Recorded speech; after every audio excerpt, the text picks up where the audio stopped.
शुरुआत में हम एक लड़की को देखते हैं जो तैयार हो रही थी क्योंकि उसने बाहर कहीं जाना था। अब बाहर आकर वो घर को लॉक लगा देती है और जब लिफ्ट के खुलने का इंतजार कर रही थी तो उसे नीचे से कुछ आवाजें सुनाई देने लगती हैं। चेक करने के लिए वो जब नीचे झांकती है तो वहाँ एक अजीब सी औरत खड़ी थी जो एकदम सर उठाकर ऊपर उस लड़की को देखने लगती है। वो औरत बहुत खतरनाक लग रही थी क्योंकि उसकी अजीब तरह की आंखें थी जो अब लगातार उसे घूरे ही जा रही थी। इससे वो लड़की इतना डर गई कि वापस अपने घर आ जाती है और अंदर से उसने दरवाजे को लॉक कर लिया था। पर हम जान पाए कि वो कोई आम औरत नहीं है क्योंकि उसने नीचे ही खड़े होकर लड़के के घर को देख लिया था और अब वो एक एक झटके में दरवाजे को तोड़कर अंदर आ जाती है। अब वो लड़की इतना डरी हुई थी कि अलमारी में जाकर छुप जाती है। उसने देख लिया था कि वो अजीब औरत मेरे घर में घुस आई है। लड़की उस पर नजर रखने लगी और फिर अचानक वो औरत वहाँ से गायब हो गई क्योंकि अब वो उस लड़के के बिल्कुल पीछे आकर खड़ी हो गई थी, जिससे ये अंदाजा हो गया कि वो बहुत ताकतवर भी है। इससे पहले वो लड़की कुछ समझ पाती वो अजीब औरत उसका गला पकड़ लेती है और खींचकर उसे अपने साथ दूर कहीं अंधेरे में ले जाती है और इसी अंधेरे में वो उसके समेत समा गई और ये सीन इतना ही कट हो जाता है। अब हम देखते कि एंड्री ने उसे धक्का मारा था जिससे अब वो बुरी तरह फंस गया। पुलिस उसे गिरफ्तार करके ले जाती है। हकीकत तो ये थी कि उसकी वाइफ वहाँ आई नहीं थी, वो तो बस मारा एंड्री को ख्याल दिखा रही थी उसकी वाइफ का। अब उसे इतना जलील करके भी मारा का दिल नहीं भरा और वो एंड्री की जमानत करवा लेती है। वो आजाद होकर मारा के घर ही गया जहाँ पर पूरा ही घर खुला हुआ था और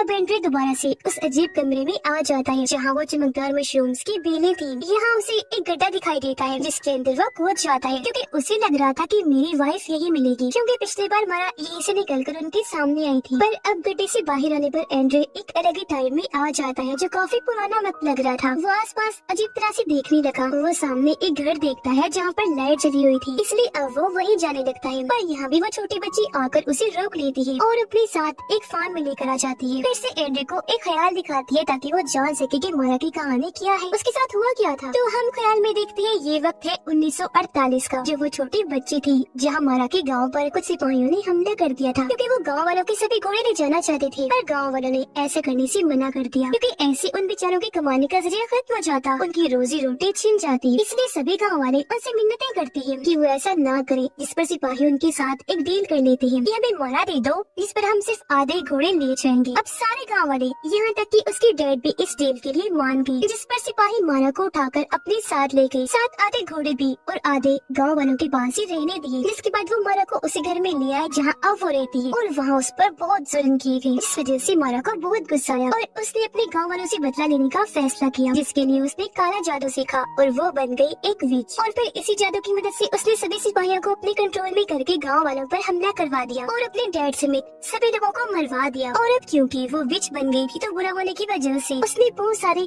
शादीशुदा लोगों को अपने जाल में फंसाया, जिसके बाद वो उन्हें मार दिया करती थी। तो बस में से वो लड़की को तो बहुत बोरिंग हो देती थी, जबकि हस्बैंड्स को अपनी खतरनाक ताकतों से घोड़ा बना दिया करती थी और फिर उनका मांस खा लिया करती थी जो उसे बहुत पसंद था, जैसा उसने बड़े आदमी के साथ किया। क्योंकि उस जैसे और एंड्रे जैसे लोगों को ही वो टारगेट बनाती थी जो अपनी जिंदगी पछतावे के साथ गुजार रही होती थी, क्योंकि उनकी पछतावे से वो और ताकतवर बन जाया करती थी। यही वजह है कि वो अब तक जिंदा और जवान है जो अलग अलग रूप भी बदल सकती है। अभी ख्याल देखने के बाद एंड्रे दोबारा से उस घर की तरफ बढ़ने लगा जिसके अंदर उसकी वाइफ और मारा रह रही थी। उसकी वाइफ बाहर आई और उसे वहाँ से भाग जाने का कहती है क्योंकि वो सारी बात जान गई थी। मारा ने उसे बता दिया था कि तुम्हारा हस्बैंड तुमसे बहुत प्यार करता है और तुम्हारी वजह से वो मेरे पास आया था, तुम्हारी फिक्र है उसे। पर वो यहाँ से जाता नहीं बल्कि घर के अंदर आ जाता है जहाँ सामने ही मारा बैठी थी। वो एंड्री को देखकर काफी खुश हो गई, कहती है कि आओ आओ, मैं तुम्हारे आने का इंतजार कर रही थी, तुम इसे बचाने तो आ गई पर अब मैं यहाँ तुम्हारे प्यार का इम्तिहान लूंगी। अगर तो तुम इसमें कामयाब रहे तो मैं तुम्हें जाने दूंगी।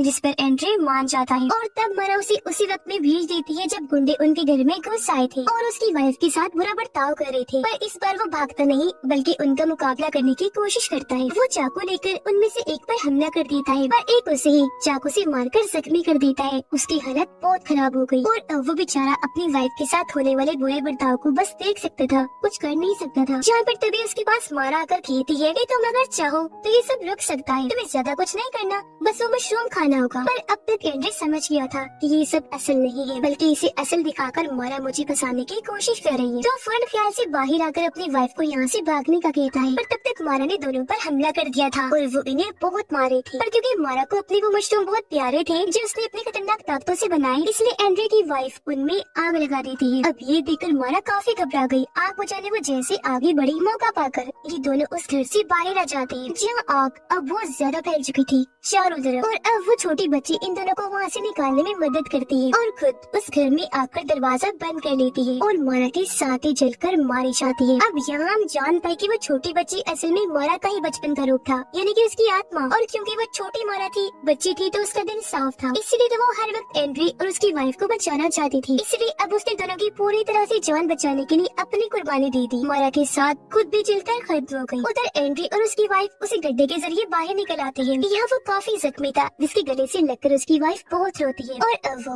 उसे माफ कर चुकी थी और यह सब भुलाकर अपने खुशहाल जिंदगी की शुरुआत करने का फैसला करती है। इनकी जिंदगी अब सच में अच्छी हो जाए और इन्हें अब मारा जैसे लोगों का सहारा भी नहीं लेना पड़ेगा जिनका नाजायज फायदा उठाए। उसकी वाइफ एंड्री को सहारा देकर यहाँ से जाने लगी और इसी हैप्पी एंडिंग के साथ ही ये फिल्म इधर ही खत्म हो